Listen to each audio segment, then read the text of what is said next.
Hi everybody, I'm Christina Stuart with Christina Stuart Photography, and welcome to another edition of Photo Tips Tuesday. So glad you're here with us.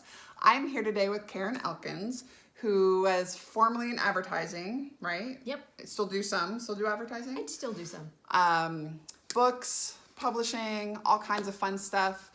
And she has this amazing, beautiful book. So I wanted to talk to her today about how she uses images, the importance of quality images, and how she infuses really technical and scientific information with images so that you really pull in. I love your book. Like I could sit there really for hours, and I'm not a sciencey person. No. But the images, the color is just beautiful and pops, and it just, I could go page after one page at a time. It's just gorgeous. Thank you. You're welcome. Well, I'm not a scientist either. Okay, so tell us about what you've got. You know, I was sort of called to do this, you can call it that way. And the interesting part was, I always wanted to know as a kid, how did God create? There was no one kind of tree, no kind of flower, no one kind of anything. And so when the calling came, it was like, but I'm dyslexic. Oh. So I don't want to write a book. So in the course of what I've done, I had an ad agency for 23 years in LA, and I did fashion. So for me, imagery is obviously very important, and it was a curing of a childhood issue of going to too many schools and not being dressed right. So yes, it's important to show up in a way that people will receive you, respect you, and that you're always appropriate. So that's actually part of making the picture. Is being in the right place, looking the right way to present the message you want. So mine was in fashion. When I did that, I also did electronics. So I've done both. That was quite a difference. You and Shannon before in your other interview were talking about dating. I did one time in my life to go to a singles event. And I turned out standing next to this one person who a photographer said, go stand next to, you two go stand next to each other. It was actually quite funny. And I got the heebie-jeebies. It was like, oh, I kind of like this guy. And we turned out dating. He was a vice president of Infinity Speakers at the time. Oh, fun. And so that launched me into, instead of photographing curves, I was photographing boxes. They aren't quite as sexy. No, not as much. And not nearly as much fun. But their collars, okay, so when you're going to taking pictures, if your shirts are wrinkled, the collars are wrinkled, all these things are distractions. And so all of the things to make sure that you're clean, you're tidy, you're not folded, you're not a mess, you're not crinkled. They are all distractions. So making sure that things are always, swept nicely is good. So then when it comes to the boxes and the books and the science, I also produce an online magazine called Science to Sage.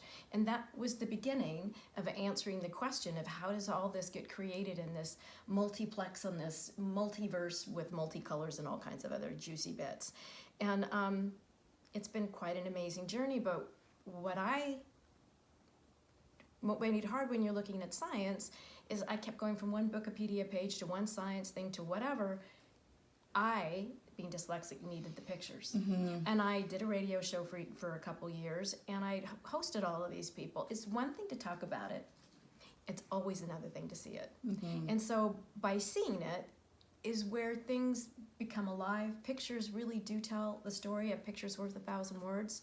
And so by fusing lots of different details, and overlaying and mixing, you can converge ideas into something that can convey a message very quickly. And so for all of this new science and this new agey stuff, I've taken it, proven how scientific it is, how east to west meets, how heart and mind meet, how science and sage meet, and it's been fascinating. So with the questions that people used to have to think about in blind faith, you don't have to anymore. You can actually I was just going to say, show me.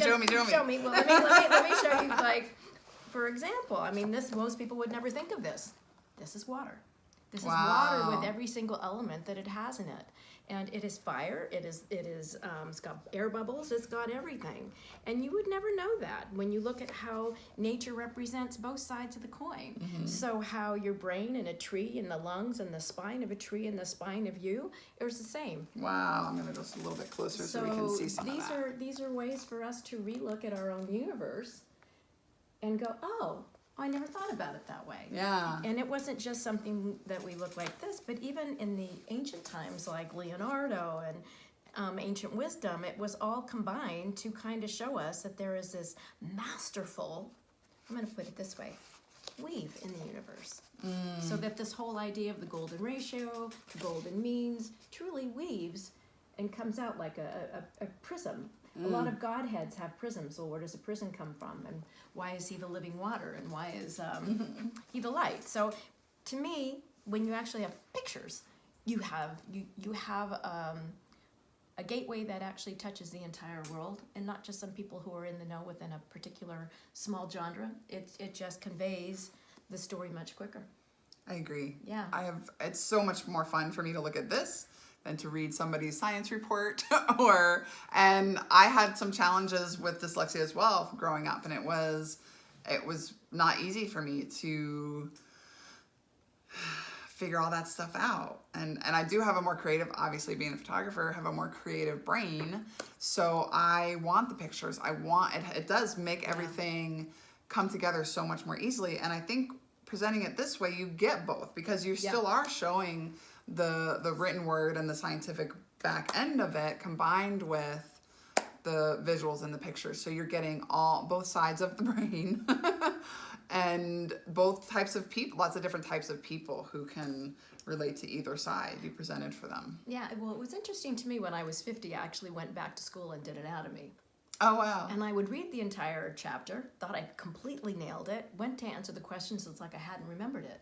So what a learning thing I needed to know about myself, I needed to draw the pictures on the pages, which means I had to buy the book. I couldn't borrow the book, I had to buy the book. I had to buy it, I had to buy the book, but as I drew it, and I could visualize it, and I could see it, I could remember it. So there's all these different kinds of strategies for learning, and it took me 50 to understand that. That was a learning style that I had, that I really needed, that I needed to see it. And so with that in mind, it addresses the visual spatial child.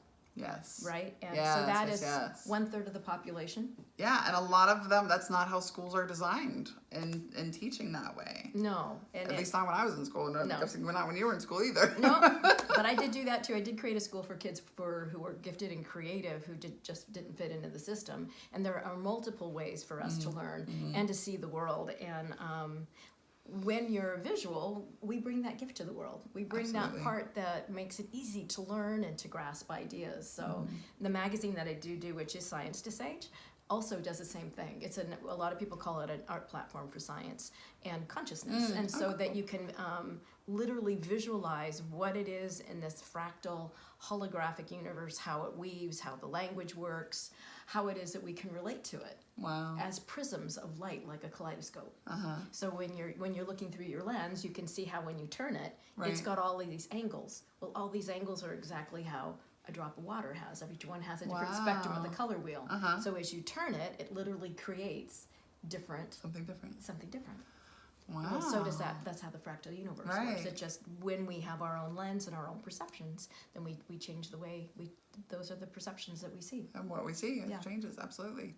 And changing your perspective is just another side of photography, really, and just the really upfront photography, not even getting into the cool science of it, just shifting around, changing your view. I had my student this weekend make sure that I'm trying to help her learn how to shoot with both eyes open, so that not only are you looking in the picture, but you're seeing if something else is happening outside of you, outside of your frame, so you're more aware of what's happening around you, so that you can shift perspectives, and the picture might not be right in front of you where you think you are looking. It could be right behind you.